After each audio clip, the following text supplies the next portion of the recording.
Awesome. So welcome. So REACH LoWELL today is hosting a short info session about COVID and flu.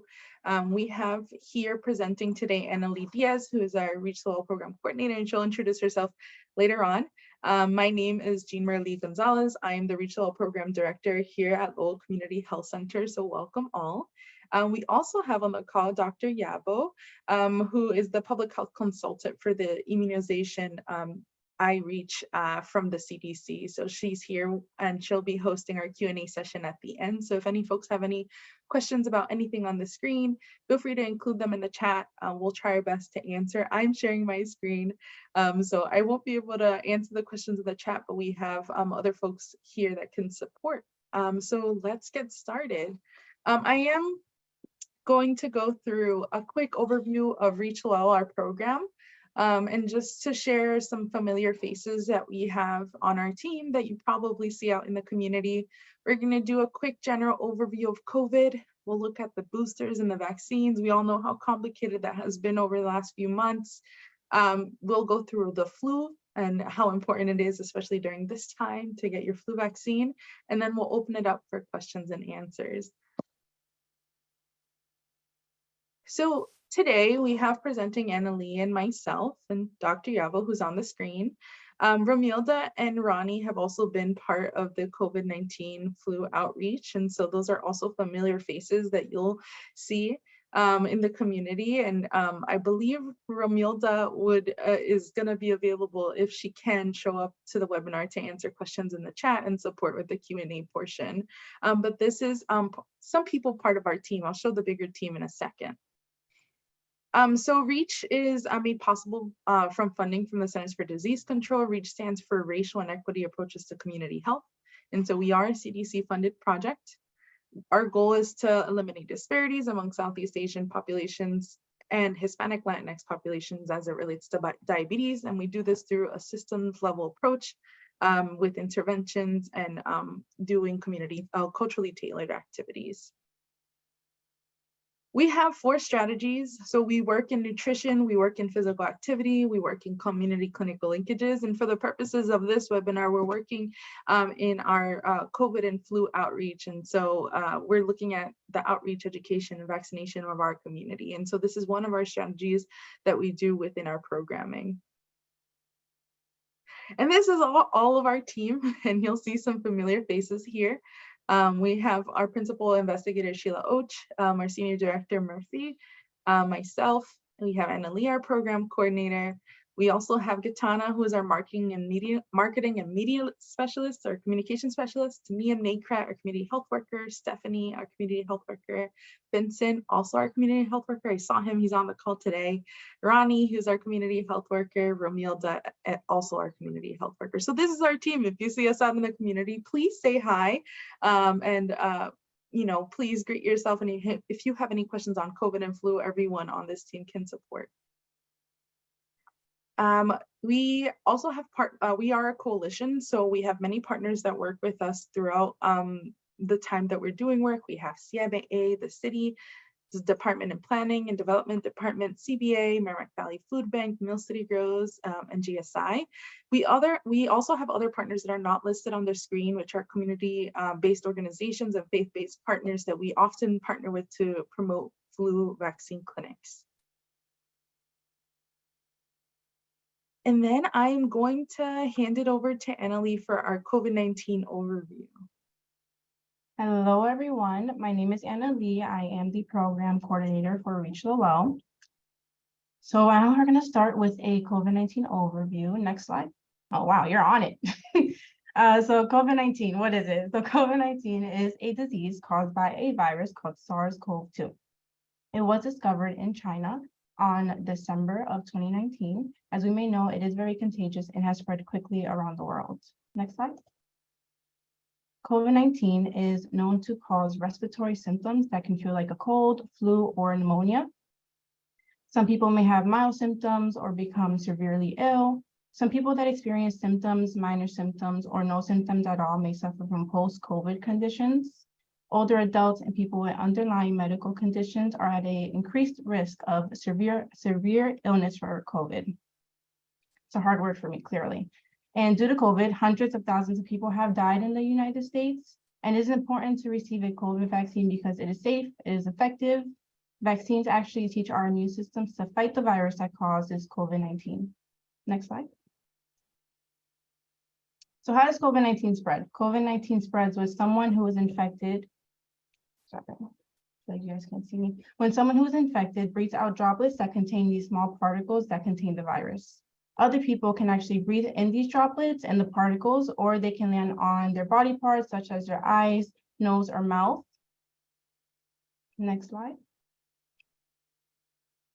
So there are some common symptoms that people often experience, such as fever and chills, cough, muscle or body aches, sore throat, nasal congestion, runny nose, headache, diarrhea, shortness of breath or difficulty breathing, and loss of smell or taste.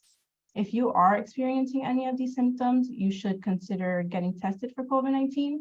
And if you have already tested positive for COVID-19, you can go to the CDC website and learn more about their isolation guidelines. It is important to seek medical attention when you are experiencing more severe symptoms, such as trouble breathing, persistent pain, and pressure in the chest, new confusion, inability to walk or stay awake, and when your skin is like a pale gray or bluish color, or your lips or nail beds turn a different color depending on your skin tone. Next. So if you become sick from COVID, you should isolate regardless of your vaccination status.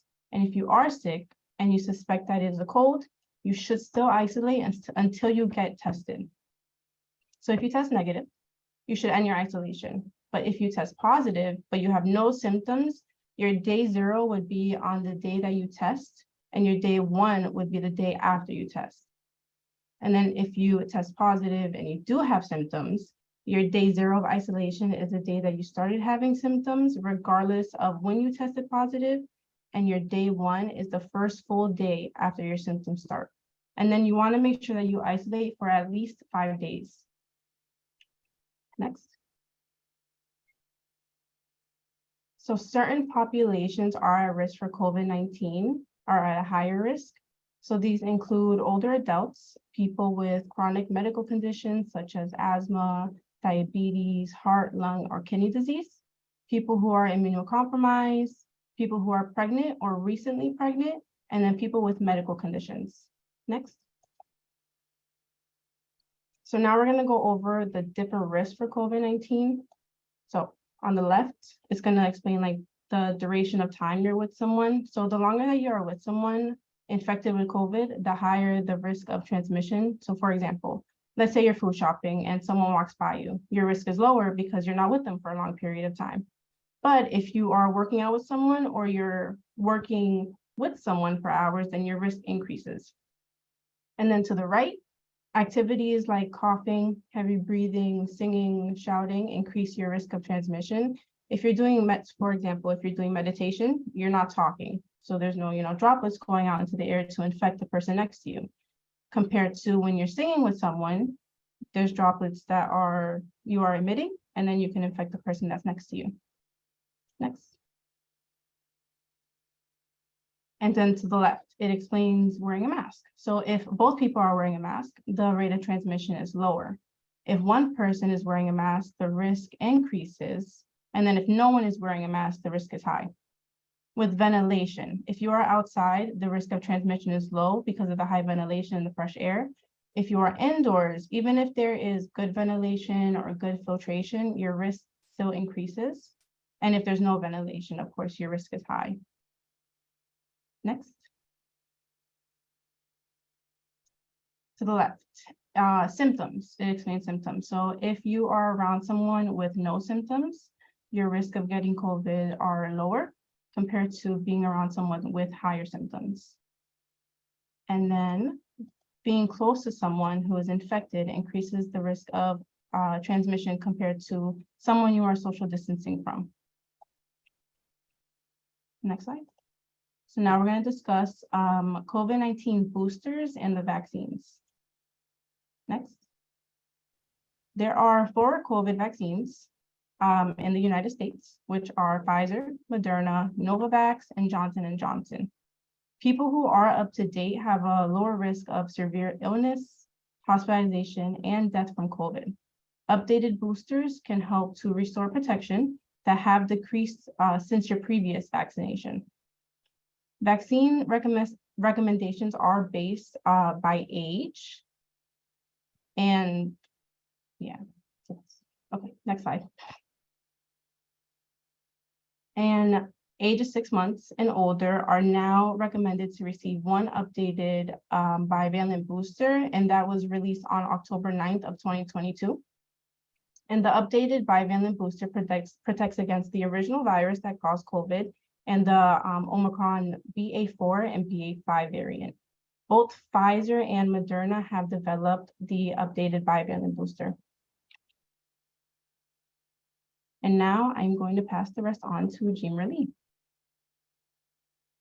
Awesome. So we do recognize that this can be incredibly confusing and complicated. And so I am going to send these slides to you all. You will see like the notes we have and our links to some of these graphics that you can look and take your time to explore. But there are different recommendations for each age group, and depending on what vaccine you received for your primary series and what vaccine you received for your booster, there are different recommendations. And so for people ages 6 months through the ages of 4 who have received their primary series and have received, so in the case of Moderna, if they received a primary series that is Moderna, after 2 months, they're eligible for the bivalent Moderna booster. But if they receive the Pfizer booster for their primary series, they are eligible after at least 8 weeks to receive the bivalent booster for Pfizer. And so this is for 6 months through 4 years. And so people ages 5 years have a very similar thing. So if they took Moderna for their primary series, at least 2 months later, they're available for the bivalent booster. The difference here is that it has to just be mRNA.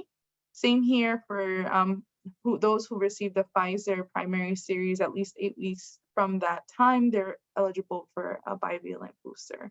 And the difference here for the 5-year-olds is that it doesn't have to, this one has to be Pfizer. So if they received a Pfizer primary series, this one has to be Pfizer. And this is for people aged 5 years. And now for people aged 6 through 11, those who received a Moderna or Pfizer primary series, at least 2 months after, they're eligible for a bivalent mRNA booster, so that updated booster regardless of the brand. And for those who had Moderna, Novavax, or Pfizer, at least 2 months after that primary series, they're eligible for an mRNA booster. Sorry, y'all, I have to reorganize a little bit. Your faces are coming up at the bottom of my screen, but people 18 years and older who previously received Johnson primary series are now eligible for any bivalent booster after at least 2 months. So this is, yeah, so they're eligible right after their primary series for 2 months. And I might add, so a lot of people are now eligible for their primary series, and I messed this up here. So people ages 12 years and older who received any of the vaccines are eligible for a updated booster after 2 months of that primary series. I messed that up here, so forgive me. And so this I will send to you, and you guys will have that. This graphic is really helpful. A lot of people who have received their boosters already or have received vaccines already after 2 months are eligible, but those questions we can ask at the end if you all have specific questions. And so for the COVID-19 booster, there previously was a monovalent booster. This was designed to protect against the original virus that caused COVID-19. They now provide some protection against Omicron, but not as much as the updated booster that is now available. If you are up to date, are you up to date? You are up to date with COVID-19 vaccines if you have completed a COVID-19 vaccine primary series and received the most recent booster dose recommended to you by the CDC. If you recently had COVID-19, you may consider delaying your next vaccine dose by 3 months from when your symptoms started, or if you have no symptoms, when you first received the positive test. What you need to know: COVID-19 vaccines are safe and effective. For the best protection, everyone 6 months and older is recommended to stay up to date with their COVID-19 vaccines, which includes getting the booster if eligible. And so you're able to get a vaccine if you search vaccine.gov, or you can easily text your zip code to 438829 or call 1-800-232-0233. Again, you will get these slides for yourselves. Vaccine.gov is super helpful. They give you all of the eligible vaccines in the area. And so I highly recommend going on that site to help assist your patients or your family members on how to get vaccines. And so we're going to do a quick overview of the influenza virus. It is also very important during this time.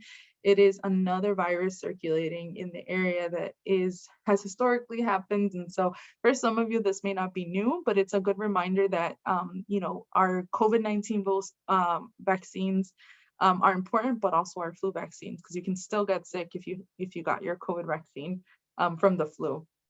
So the influenza virus is a contagious respiratory illness caused by the influenza virus that infects the nose, throat, and sometimes the lungs. And some important data, I'm going to admit someone real quick, is that every year in the United States, the flu causes about from 9 million to 41 million illnesses, 140,000 to 710,000 hospitalizations, 12,000 and 52,000 deaths. And so this is pretty stark. And I don't think anyone kind of goes around talking about how many people have, been hospitalized from the flu, but this is something that is affecting our hospital systems today and have really impacted the health of our community members. So it's super important to have folks attend and get this vaccine and get informed about the flu. And so the symptoms, you may notice that they may be a little bit familiar from the COVID-19 symptoms. They're fever and feeling feverish, cough, sore throat, runny or stuffy nose, muscle aches or body aches, headaches, fatigue or tiredness, and some people may even experience vomiting or diarrhea, but this is more common in children than in adults. These are the symptoms for the flu. And so the flu spreads very similarly to COVID-19 from person to person who has flu and are experiencing cough, sneezes, or speaks, which spreads the virus into the air where other people can breathe in that virus. When the flu enters the nose, throat, lungs of a person, they begin to multiply and cause infection and disease. Please, people with flu can spread it to others up to about 6 feet away. And this is very similar to COVID too. And when flu spreads, people can spread the flu before they feel sick and while they are sick. And people with the flu are most contagious in the first 3 to 4 days after their illness begins. And so the best way to prevent seasonal flu is really seasonal vaccination and preventing the spread of germs. And we'll walk through that in a second. And so we all know that just like COVID-19, there are people at higher risk to complications from the flu. And those are adults 65 and older, children younger than the age of 5, especially those younger than the age of 2, pregnant women, racial and ethnic diverse groups, and people with chronic health conditions, including asthma, heart disease, stroke, diabetes, HIV, AIDS, cancer, and children with neurological conditions. And so in order to stop the spread of germs, avoid contact with people if you are sick, stay home, don't work, and don't go to school, and do what you can to stay away from others. Cover your nose and mouth when you cough and sneeze, and you can do this by placing your nose and mouth in the inner elbow, and avoid covering your nose and mouth with your hands. That really does cause spread of the virus. Wash your hands often with soap and water for at least 20 seconds. And if soap and water are not available to you, use an alcohol-based hand sanitizer that's at least 60% alcohol. Avoid touching your eyes, nose, and mouth. And then when washing your hands, you should wash your hands the following times. So before, during, and after handling food, before and after caring for someone at home who is sick with vomiting or diarrhea, before and after treating a cut or wound, after using the toilet, after changing diapers or cleaning up a child who has used the toilet, after blowing your nose, coughing or sneezing, after handling an animal feed or animal waste, and after touching garbage. So these are the times when you should always wash your hands. And obviously wash your hands as much as possible to prevent the spread of germs. And so the difference between flu and COVID, influenza and COVID are both contagious respiratory illnesses, but they are caused by different viruses. COVID-19 is caused by infection with coronavirus named SARS-CoV-2. And flu is caused by an infection with an influenza virus. You cannot tell the difference between flu and COVID by symptoms alone, because some of the symptoms are the same. And we just saw that in the previous slides. Talk to your healthcare provider about getting tested for both flu and COVID if you have symptoms and you want to know the difference, or you want to know if you're sick. And so for questions about the flu and COVID, always talk to your primary care provider. On our Lowell Community Health Center website, there is some information about where to get vaccinated, some education about COVID. So feel free to do that. You can also connect with REACH LoWELL through the health center. Talk to your local pharmacy. They can provide COVID-19 vaccines and flu vaccines. So if you go to your local pharmacy, that is more than available. If you are a patient of Lowell Community Health Center, contact us by using the patient portal. Call 978-937-9700 or visit our website. And lastly, we have a couple sources. We use the National Foundation of Infectious Diseases, obviously the Center for Disease Control and Prevention, that is linked throughout the whole presentation, and our resources from Lowell Community Health Center and REACH LoWELL, and not included here, and Dr. Yabo helped us a lot put together this presentation, so thank you. And we did include some contact information for our team, so feel free to email them, contact them if you have any questions about COVID. So that's our contact with us. And I'll open it up to see if anyone has any questions, and I'm going to pass it over to Dr. Yabo to open it up for Q&A.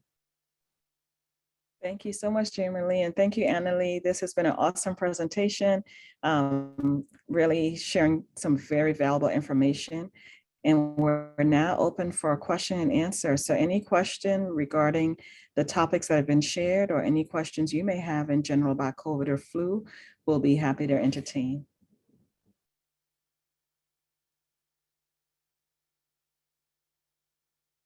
I can kick us. Okay, Adriana, you go ahead. I was going to kick us off with a question, but you go.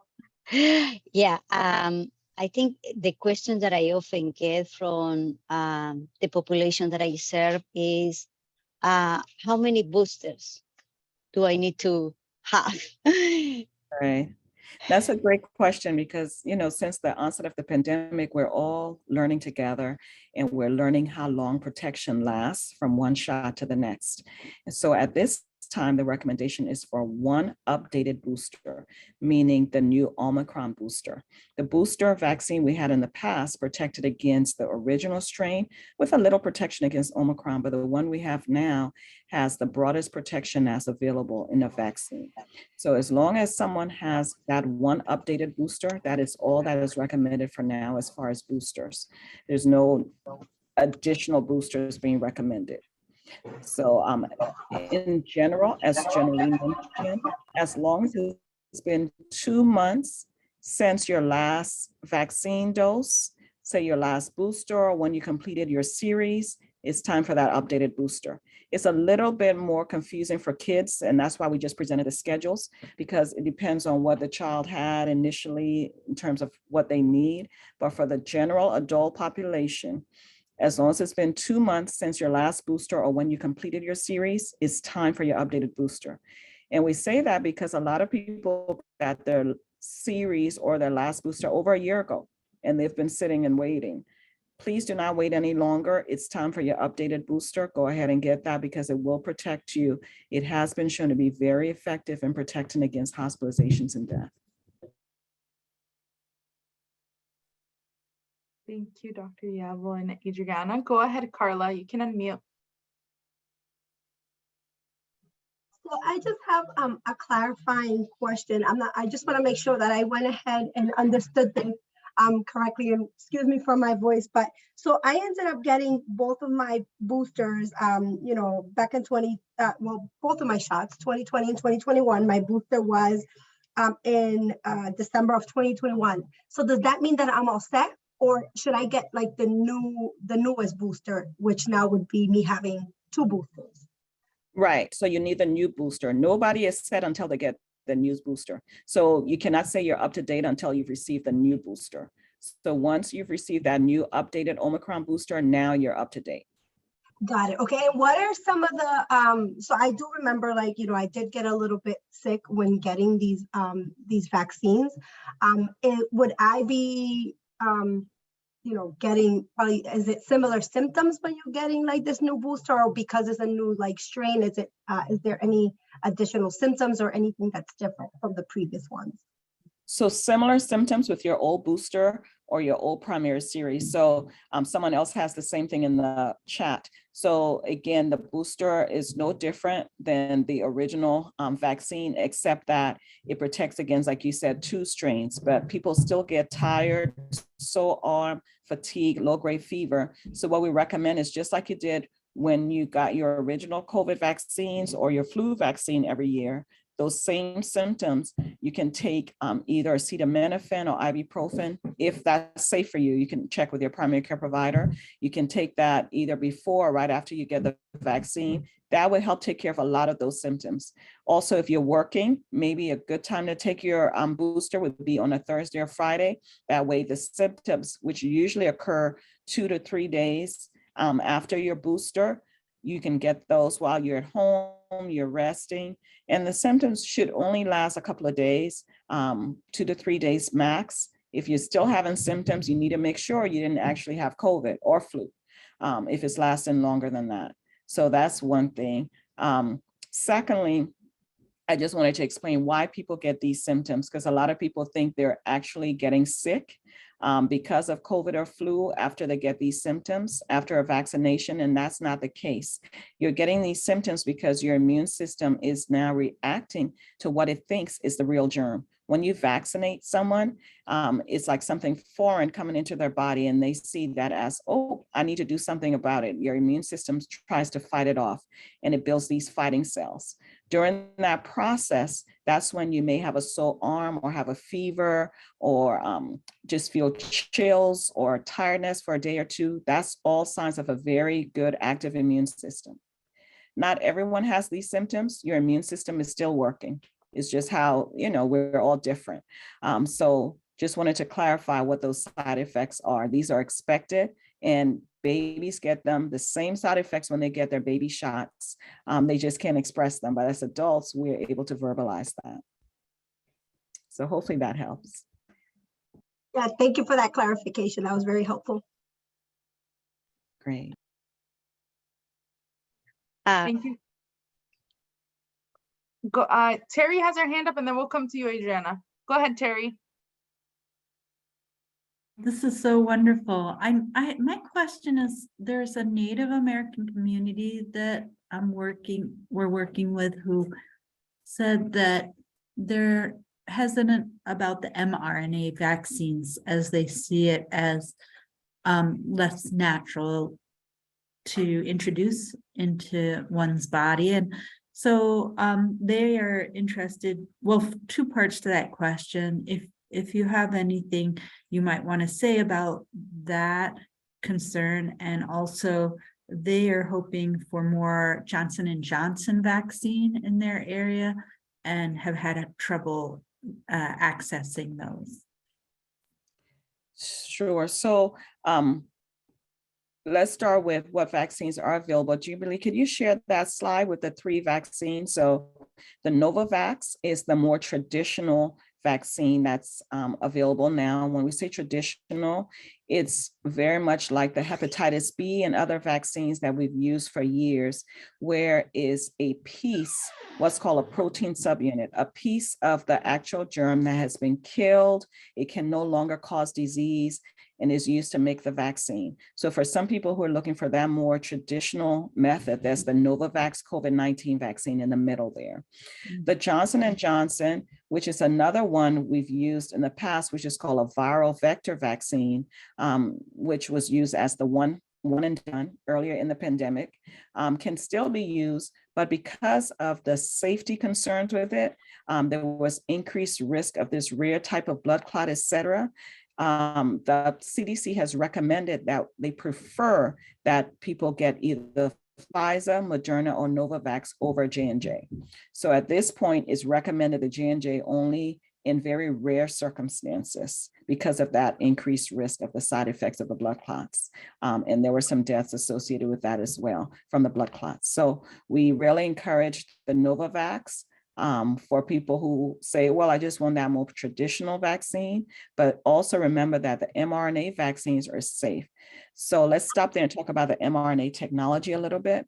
Remember, with the mRNA, they're not introducing any kind of DNA or RNA into your body, because I think that's where a lot of people get hung up. What's happening is that you are giving the person's body through the vaccine a code, like a message, to say, okay, now you've gotten this message, now you go ahead and make the fighting cells that will fight off the COVID virus if it comes into your body. So that's what's being introduced versus actual, DNA or anything of that nature. So we just wanted to kind of clarify that, and hopefully that will alleviate some of the concerns. How does that? Thank you so much. Okay. Awesome. Thank you, Terry. Adriana?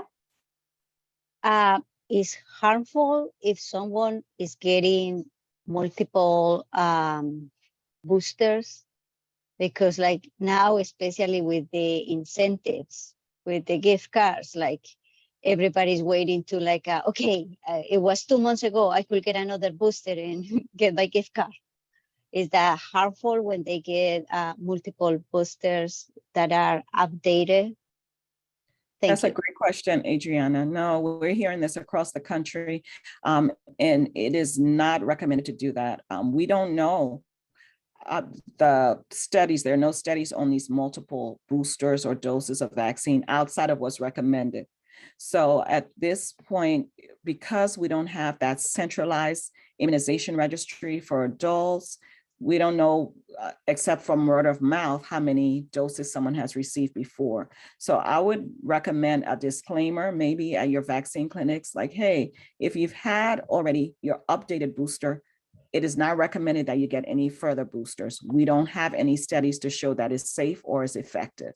We don't know what the safety concerns, if any, there might be. Just to alert people that, don't just come in for the incentive, get another booster. That's really not the way to go. So hopefully that would help. Mm-hmm. Thank you. I also have another question to pose. And so, is there any interaction from taking both your COVID vaccine and your flu vaccine? None at all. They can both be given safely together on the same visit. And it's safe to do so. I know I got both of mine on the same visit, and have several family members who have as well. Some people report that, I have more of a sore arm or maybe a little bit more feverish, but when the studies that have been done on people who received both on the same day, they have not seen any increase in side effects or severe reactions by getting both on the same day. So it is safe and effective. You can also get other vaccines on the same day. Remember, there are other adult vaccines, like people who may need their 10-year tetanus booster or their pneumococcal vaccine or their shingles vaccine. All of those can be also given on the same day as well. Awesome, thank you. Does anyone have any more questions? I will take questions in the chat and I'll read them out loud so you all don't have to come off mute. Yeah, I do have a question. I was gonna type it out. So somebody is asking, there's a 7 and 8-year-old that got their first dose of Sinovac in Colombia in August of 2022. They need the second dose, but Sinovac is not available in the US. What can they do to get the second dose? Great question. I am going to place in the chat. It's a table from the CDC because it's so nuanced. Every situation is a little different.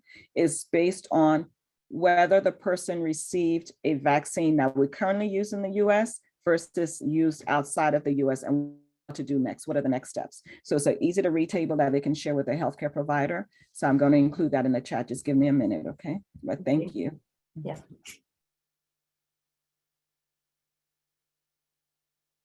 As Dr. Yabo puts that in the chat, in the meantime, feel free to put your questions in the chat as well, and I can read those out loud.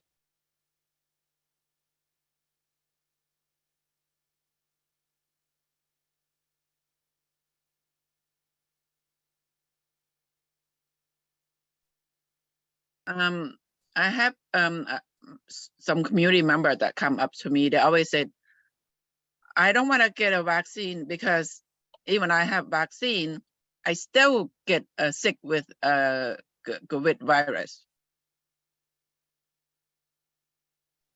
Thanks, Niam, for that question and comment, really. It is, it is true, yes, you can still get the disease after getting vaccinated. Remember now, nothing is 100% effective.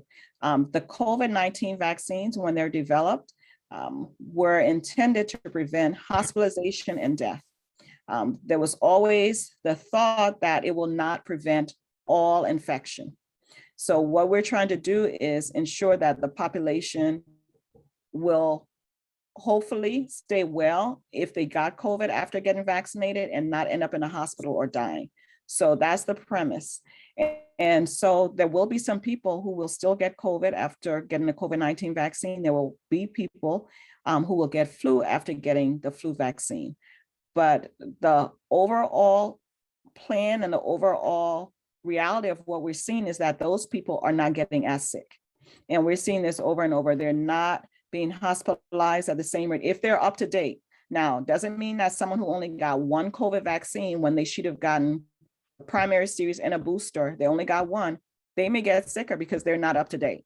So that's one point of clarification, because a lot of people are saying, well, I got one COVID vaccine, so I should be fine. No, you're not up to date on your vaccine series. You need to stay up to date in order to get that level of protection against serious illness. So Niam, hopefully that helps a little bit. The question. Go ahead, Vincent. I have a client. I'm a patient that asked me a question because they have vaccine in Cambodia, but different kind of vaccination, different branch. They want to know if they can get the vaccine in the United States. So yes, they can. So I put in the chat Appendix B, the table there.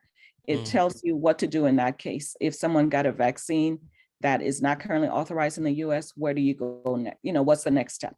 Okay. Yeah. They should still complete a series. It just tells you what they should receive.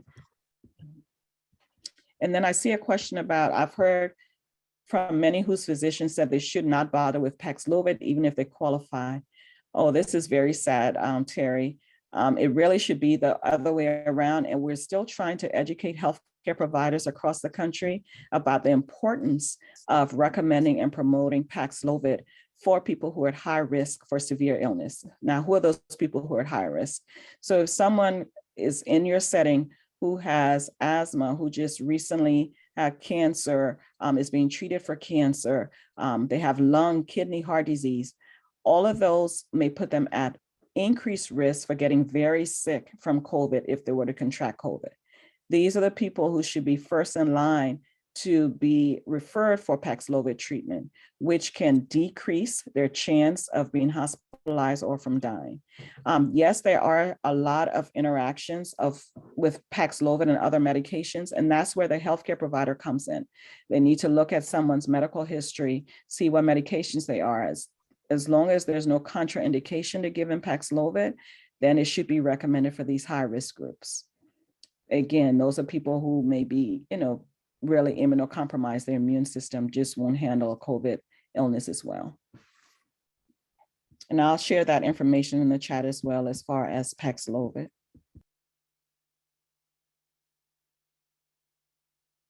I have another question to see if you could talk a little bit to it, but if there's a booster available or an updated booster, does that mean that COVID-19 vaccines are not working? Great question. So that's something we hear often, but that's not true. The COVID vaccines are still working, but the bottom line is until we get rid of all COVID or close to it across the world, where most people are vaccinated, the virus is going to find a way to try to what we call escape or try to find another way to infect people. And the way viruses do that is by mutating. Just like branches on a tree. The tree will continue to have branches, and all the variants we're seeing are branches off of this original COVID virus. It's basically trying to trick the immune system. Be like, oh, you think you got me? You have a vaccine for that. Or you just gave me a booster. I'm going to try to change in a way that your body will not recognize me, so that boom, I'll cause you to get sick again. And that's where we're saying with the Omicron variants and subvariants. Now we're down to Omicron Q. Before we were at B4 and 5. Now we're down to the Q subvariant of Omicron. So the only way to combat that is getting as many people vaccinated in a short period of time as possible. Unfortunately, we missed that boat. That ship has sailed. If that had occurred earlier on in the first year or so of the pandemic, with most people getting vaccinated, we wouldn't have so many variants and subvariants. That's just what viruses do. On the same note, we see that every year with the flu viruses and the flu vaccine. Every year, scientists look at what flu viruses are circulating, because flu viruses are smart. They do the same thing and they change. And then every year, scientists across the world look and decide, okay, this is what's circulating. Let's make sure that the vaccine this year will target those viruses that are circulating. And so it may come to fruition that maybe once a year, we'll get a COVID booster along with our flu vaccine. And so that's the thinking process right now. That's what may end up happening. But yeah, it's unfortunate that we don't have a one vaccine that would just knock it all out. And that's because viruses do change, they mutate.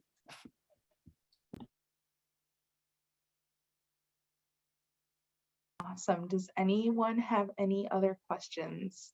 Any scenarios that you have experienced that you'd like to share with one another?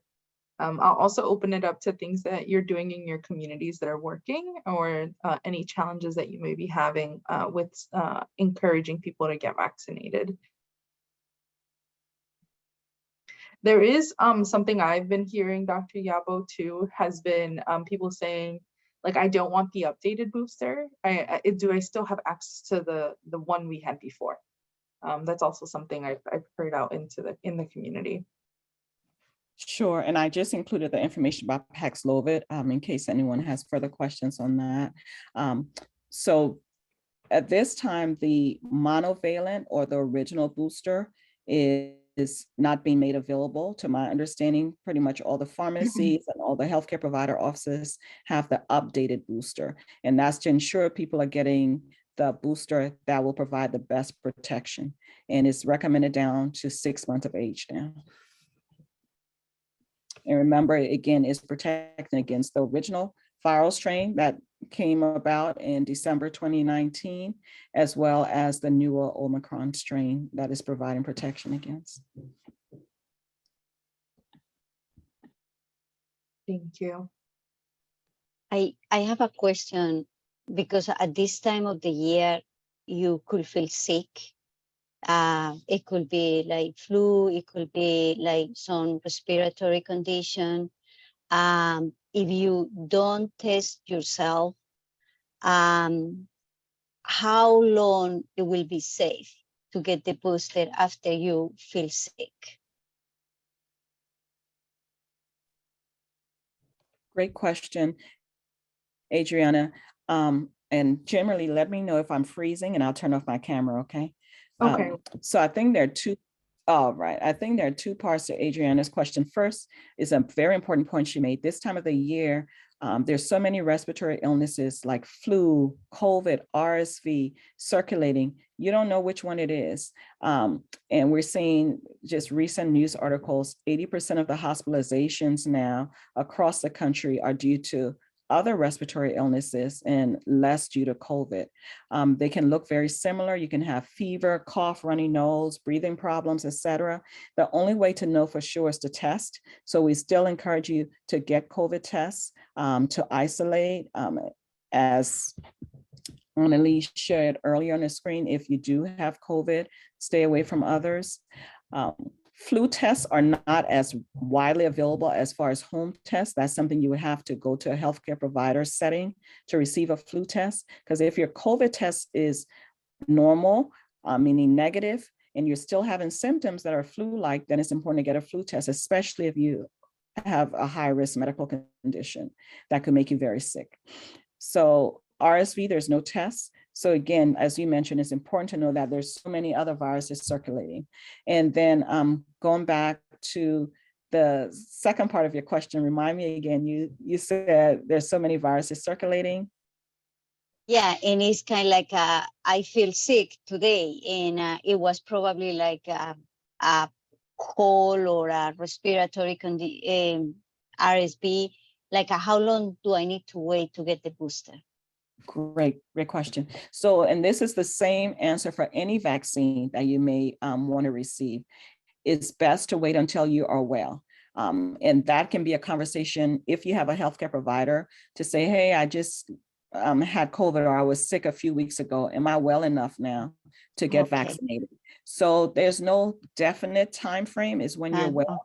What CDC does recommend is that you may consider waiting for 90 days after you had COVID before you get a COVID booster. And that's because, one, they want to make sure that that person is well, their lungs, everything's clear. And then secondly, the belief and the understanding right now is that you probably should have at least 3 months of immunity or protection because you have the COVID disease. You should still have that natural immunity. We don't know how long that immunity will last. So we don't want to say, oh, wait 6 months. So 3 months was kind of a good place to say you can wait there. That's not the case though. If someone is at high risk, if someone is immunocompromised, et cetera, they don't fall in that 90-day waiting period. They need to talk to the healthcare provider and get their booster as soon as they're well. Thank you. You're welcome. Awesome. Does anyone have any other questions or thoughts to share? Feel free to use the chat. I can read it out loud. I'm gonna wait a few minutes. I have another question. That's okay. Keep going. Yeah. That's okay. You have great questions. Like I still have around many of those COVID tests that we got from last year. They say they expire, but for some people that the only resource, and like they're being using it, and like some of them they say like, hey, I use it, and like it showed that I'm positive. Should we still trust on those even though they're expired? I'm sorry, I know it's kind of complicated, but I just wanted to put it out there. No, that's not complicated. It's a great question. And the only answer I can give truly as a licensed healthcare professional is no, you cannot use an expired test. So I would say definitely seek another method of testing, whether you can get another up-to-date test kit. And again, we just got word, Jane Marlee, Lisa just shared with me this morning that there's a new federal initiative now where you can order free home tests again. So let me look for that quickly and put that in the chat. Remember last year, everyone was eligible for so many tests. So maybe this is something you can share in your community. So I'll look for that right now and share it. In Jean Marlee, if you have any source of like having some tests available, especially like the population in the school, some of them, they're no like computer savvy, or they afraid to put out there their information. I have at least every week someone asking me if I have some tests around. Thank you. Yeah, sometimes we come across a very limited amount at the health center, and we can share if that's something. So always reach out to Annalie or I, and we can see where we can find something. We'll find something. We'll work together. I saw that Mercy had a hand. I did, and I didn't want to contradict Dr. Yabo, because I know a few months ago they did send out a notice extending the shelf life of the first test kits, saying that they were still good. And as long as you receive that notice, then it's fine. But if you don't, yeah. I would, yeah. But there was something that was sent out. It was but now we're over that time that they're extending that. Okay, got it. We're over. That's what it was for specific brand names of tests. It wasn't for all the tests. Yeah. Yes, So you have to be yes. careful. Yeah. Mhm. Yes, and I follow up the news, and I you know, like they expired over the summer in June, and they extend the time to September, but now we're in December. Yeah. And I put in the link for the order free at home test. So it's time again for everyone, every household to order. All right, we are at 6 minutes to the end of the hour. And so I want to open up to any last minute, maybe 1 or 2 questions that you may have. Devin actually put a link to USPS where you can order 4 test kits. Awesome. Mhm. Thank you, Devin. And we'll download the chat and update all those links in the email we'll send you with all of the resources from this afternoon. All right. Well, I don't see any more hands, so I want to thank you all for participating, and I hope we are able to answer all those questions that you may have burning. One thing that may come up after this, we are planning to reshare this recording with folks. I know there's a lot of you that came off mute and asked questions. So if there's any concern with us resharing it on social media, let us know. And because I think all these questions were super valuable, and our community could definitely benefit from these questions. And so let me know, please email Annalie and I if there is a concern with that. But other than that, I want to thank you all for participating. There is another opportunity to ask questions on our social media page when we rebroadcast this recording. And so I want to thank you all. And if you have any questions, again, feel free to contact us feel free to contact our email, Annalie and I, and our emails were on this slide, so you'll get that information. And Dr. Yabo, thank you for hosting our Q&A session. It was very informative, and we really do appreciate you. And if you have any suggestions for improvement in the future, please let us know. And again, thank you, and have a wonderful rest of your day. Nice meeting